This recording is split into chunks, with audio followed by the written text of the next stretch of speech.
नमस्कार दोस्तों, स्वागत है आप सबका इलेक्ट्रॉनिक्स एंड इंस्ट्रूमेंटेशन एमसीक्यू में। आज का हमारा टॉपिक है ट्रांजिस्टर्स। आज मैं आपके लिए लेकर आई हूँ ट्रांजिस्टर्स के 15 मोस्ट इम्पॉर्टेंट एमसीक्यू। अगर आपको मेरा सेशन अच्छा लगे तो प्लीज़ इसे लाइक एंड सब्सक्राइब करना ना भूलें। तो चलिए शुरू करते हैं आज का टॉपिक। क्वेश्चन नंबर फर्स्ट है हमारा, meaning of no signal position of transistor. Option A, the base circuit is open. Option B, the collector circuit is open. Option C, the emitter circuit is open. And option D, signal voltage is constant. तो इसका answer होगा option D, signal voltage is constant. जो transistor की no signal state होती है उसमें signal voltage शून्य होता है। क्वेश्चन नंबर 2 है, collector current when temperature rises. Option A is less, B increase, C remain unchanged, D in becomes zero. तो इसका आंसर होगा ऑप्शन नंबर बी, इंक्रीज। मतलब तापमान के बढ़ने पर कलेक्टर करंट हमेशा बढ़ता है। Question number 3, can be obtain from transistors. Option A current amplification, B voltage amplification, C power amplification and D all of this. तो इसका आंसर होगा option D, all of this. Transistor से हम लोग current amplification, voltage amplification and power amplification तीनों चीज प्राप्त कर सकते हैं। अब आता है question number 4, when a transistor is used as a switch it will have connecting in acting similar to an on off switch. Option A, collector and emitter, B, collector and base, C, emitter and base, D, none of this. तो इसका answer होगा option A, collector and emitter. मतलब जब एक transistor को switch के रूप में प्रयोग किया जाता है तो ऑन ऑफ स्विच के समान कार्य करने के लिए इसके कौन से सिरे होते हैं? कलेक्टर एंड एमीटर होते हैं। अब आता है question number 5, NPN transistors are used more than PNP transistors, it has a reason. Option A, high switching speed. Option B, easy to providing a positive supply. Option C, maximum operating temperature range and option D, none of this. तो इसका answer होगा option C, maximum operating temperature range. मतलब NPN transistor को PNP की तुलना में ज़्यादा use किया जाता है क्योंकि इसकी टेम्परेचर ऑपरेटिंग रेंज ज़्यादा होती है। अब आता है हम लोगों का क्वेश्चन नंबर 6। तो इसमें पूछा गया है, the transistor work in the saturation region. Option A, like an amplifier, B, like a off switch, C, like a on switch and D, all of this। तो इसका आंसर होगा option C, like a on switch। मतलब संतृप्त क्षेत्र में transistor जो होता है वो एक ऑन स्विच की तरह कार्य करता है।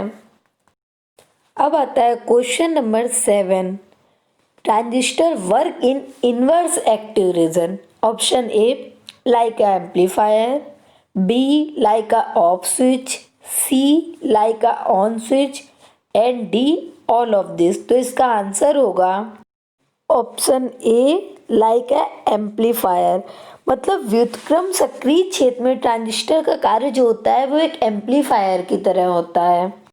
अब आता है question number 8, transistor work in cut off region. Option A, like an amplifier, B, like a off switch, C, like a on switch and option D, all of this। तो अब इसका आंसर होगा option B, like a off switch। मतलब cut off क्षेत्र में जो transistor का कार्य होता है वो एक ऑफ स्विच की तरह होता है। Question number 9। क्वेश्चन नंबर 9 दिया गया है, MOSFET is operated. Option A, by negative gate voltage, B, by positive gate voltage, C, by zero gate voltage and D, none of this। तो इसका आंसर होगा option C, by zero gate voltage। मतलब MOSFET को जो operate करते हैं वो zero get voltage के द्वारा ही मॉसफेट को ऑपरेट करते हैं। अब आता है क्वेश्चन नंबर 10। देखिए क्वेश्चन नंबर 9 में पूछा गया था मॉसफेट को ऑपरेट कैसे करते हैं। अब 10 में पूछा गया है मॉसफेट का यूज क्या क्या है? तो ऑप्शन ए है इन ऑस्किलेशन में, बी है इन इलेक्ट्रॉनिक वोल्टमीटर में, C in the TV receiver and D all of this. तो इसका आंसर होगा option D all of this. मतलब मॉसफेट का जो यूज़ होता है वो ऑस्किलेटर में भी होता है, इलेक्ट्रॉनिक वोल्टमीटर में भी होता है और टीवी रिसीवर में भी इसका यूज़ किया जाता है। अब आता है question number 11, is a MOSFET device. देखो पहले हम लोगों ने पढ़ा मॉसफेट को ऑपरेट कैसे करते हैं, फिर पढ़ा मॉसफेट को यूज़ कहाँ करते हैं, अब क्या पढ़ रहे हैं मॉसफेट कैसी डिवाइस है।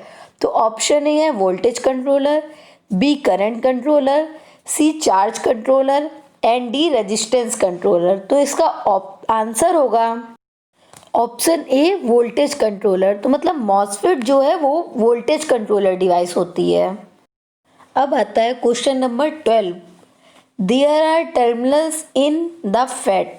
Option A cathode anode and gate, B emitter collector and base, C drain gate and source and D none of this. तो इसका आंसर होगा option C drain gate and source. FET में 3 terminal होते हैं, वो है drain, gate and source. अब आता है question number 13, the transistor work in the active reason. देखिए अभी हम लोगों ने सैचुरेशन रीजन पढ़ा था, रिवर्स एक्टिव रीजन पढ़ा था एंड कट ऑफ रीजन पढ़ा था। अब क्या है, the transistor work in the active region. तो इसका ऑप्शन होगा like a amplifier, B like a off switch, C like a on switch and D all of this. तो इसका आंसर होगा option A like a amplifier. अब देखिए इसमें भी लाइक अ एम्पलीफायर की तरह वर्क करता है ट्रांजिस्टर, और एक और था सैचुरेशन रीजन, उसमें भी ट्रांजिस्टर जो था लाइक अ एम्पलीफायर की तरह वर्क करता था। ओके। अब आता है question number 14, what is the flow of current in the PNP transistor. Option A emitter to base, B base to emitter, C collector to base and D base to collector. तो इसका answer होगा option A emitter to base. मतलब PNP transistor में जो current का flow होता है वो एमीटर से बेस की तरफ होता है।